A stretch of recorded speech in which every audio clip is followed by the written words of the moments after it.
wabarakatuh. Waalaikumsalam warahmatullahi wabarakatuh. Selamat pagi Bapak Ibu-Ibu kader yang saya hormati. Baik Ibu-Ibu, terima kasih atas kehadirannya pada hari ini. Kita akan sedikit sharing ya tentang memberikan ilmu bagaimana kita mendapatkan gizi seimbang dan aktivitas fisik ya. Nah, perkenalkan saya Dr. Amri, kemudian ada Bu Bidan Marta dan Bu Mita. Baik, nah kita ke pengertian gizi seimbang itu dulu adalah susunan makanan yang mengandung zat gizi dalam jenis dan jumlah yang sesuai dengan kebutuhan tubuh dengan memperhatikan prinsip keanekaragaman pangan ya. Jadi dia harus mix atau banyak jenisnya. Terus kemudian ada aktivitas fisik, perilaku hidup bersih dan sehat ya, dan memantau berat badan secara teratur dalam rangka mempertahankan berat badan normal untuk mencegah masalah gizi. Oke, nah ini adalah bentuk tumpeng daripada pola gizi seimbang. Nah, prinsip-prinsip gizi seimbang itu ada 4 macam pilar ya, 4 macam pilar di mana ada makan makanan beraneka ragam, memperhatikan pola hidup bersih, yang ketiga berolahraga secara teratur, yang keempat mempertahankan berat badan yang ideal. Nah, pilar 1 makanan yang beraneka ragam itu ya makin beragam makin bergizi. Maksudnya bagaimana? Susunan makanan yang beraneka ragam itu mengandung semua zat gizi yang dapat menciptakan tubuh yang sehat dan mencegah dari berbagai macam penyakit. Jadi tidak monoton gizi yang masuk itu selalu. Makanan yang beraneka ragam adalah makanan yang terdiri dari berbagai kelompok makanan pokok, lauk pauk, sayur, buah, dan kelompok terakhir air yang berfungsi membantu berlangsungnya reaksi metabolisme zat gizi dalam tubuh. Oke. Nah ini sajian ya, piring makananku ya untuk sekali makan. Kemudian ini ya, melakukan aktivitas fisik secara teratur ya dengan berolahraga ya. Nah, di mana manfaatnya dapat menimbulkan kita efek ceria, senang ya, relaksasi, kemudian menjaga keseimbangan energi, membantu kita untuk pembentukan antibodi ya, melancarkan peredaran darah, aliran oksigen dan zat gizi ke otak ya. Kemudian meningkatkan kesehatan jantung, paru, dan juga mengurangi stres dan memperlambat proses penuaan. Nah, ini gizi yang baik itu adalah gizi yang seimbang. Maksudnya apa? Asupan zat gizi yang masuk dengan kebutuhan zat gizi itu harus berimbang. Nah, ini dapat kita lihat dari timbangan ya, keseimbangannya ya, asupan dan kebutuhan itu berada di keseimbangan yang sama. Nah, ini yang kurang gizi.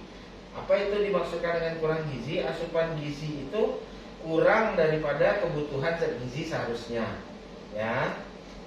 Nah, ini justru sebaliknya adalah gizi lebih ya, di mana asupan gizinya lebih banyak daripada kebutuhan zat gizi yang dibutuhkan itu sendiri.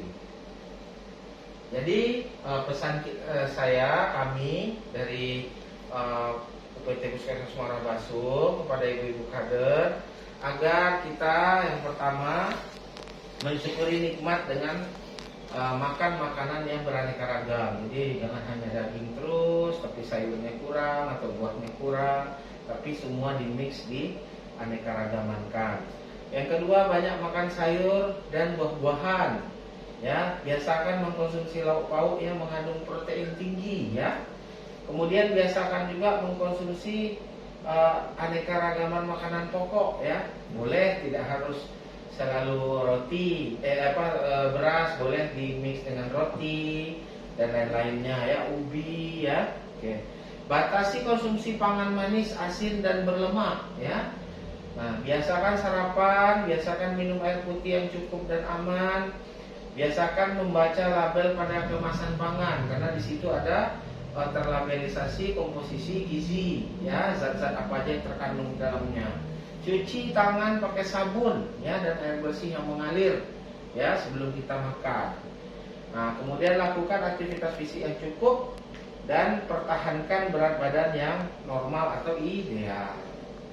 Nah, gizi yang baik pada sejak usia dini ini akan menjadikan landasan bagi status gizi kita, kesehatan dan stamina yang optimal pada usia selanjutnya. Jadi dengan kita jaga dari saat ini, maka di usia-usia kita seterusnya ke depan ini akan terjaga. Baik, ini hal yang bisa kami sampaikan Pak Ibu. Harapan kami ibu-ibu kader harus semangat, harus bisa mengajak masyarakat kita untuk berpola hidup sehat, ya, terutama tadi masalah gizi seimbang dan aktivitas fisik yang baik. Baik, pada hari ini juga, nah, untuk jadi bekal ibu-ibu di rumah, kami akan memberikan brosur, mungkin bisa dibaca ke keluarga, ya, dan jangan sungkan-sungkan nanti bisa menghubungi kami. Nanti saya akan titipkan ke ibu-ibu semua nomor HP yang bisa kita komunikasi, ya. Nah, kita juga akan ini kepada ibu kader, nanti kami akan bekali juga modul, ya, yang bisa dijadikan panduan ibu-ibu untuk panduan sederhana untuk di lapangan. Nah, tapi sebelum itu, adakah kira-kira yang menjadi hambatan dan halangan dari ibu-ibu kader selama pelaksanaan kegiatan kita ini nanti, atau baik dari sisi masyarakatnya atau dari sisi ibu-ibu kader sendiri, ya, silakan. Saya Pak. Ya, silakan Ibu. Saya kader ini Pak, kader posyandu lansia dari desa. Begini, ini kami kan setiap saat kan ada kegiatan turun-turun ke lapangan, ke masyarakat seperti mendata kan Pak. Jadi bagaimana? Apakah ada kontrolnya atau gimana Pak? Oke. Ya, terima kasih Ibu atas pertanyaannya, ya. Nah, memang dalam kegiatan kita selalu tentunya supporting baik dari sisi dana, transportasi, ya, itu sangat dibutuhkan. Mungkin nanti kita akan cari waktu untuk bersama dengan desa, ya, dalam hal ini untuk kita coba apakah ada anggaran untuk kemasyarakatan, pembinaan masyarakat menuju sehat ini. Nah, kira-kira ada pertanyaan lagi? Tidak Pak. Ya, jadi inilah bahan yang bisa kami bekali ke ibu-ibu melalui presentasi, brosur, kemudian ada flip chartnya, ya. Mudah-mudahan ini sangat bermanfaat. Nah, di waktu mendatang kami akan sering turun untuk kita sama-sama ke masyarakat melalui posyandu, ya. Baik, jadi sekian dari kami. Kami izin pamit. Assalamualaikum warahmatullahi wabarakatuh.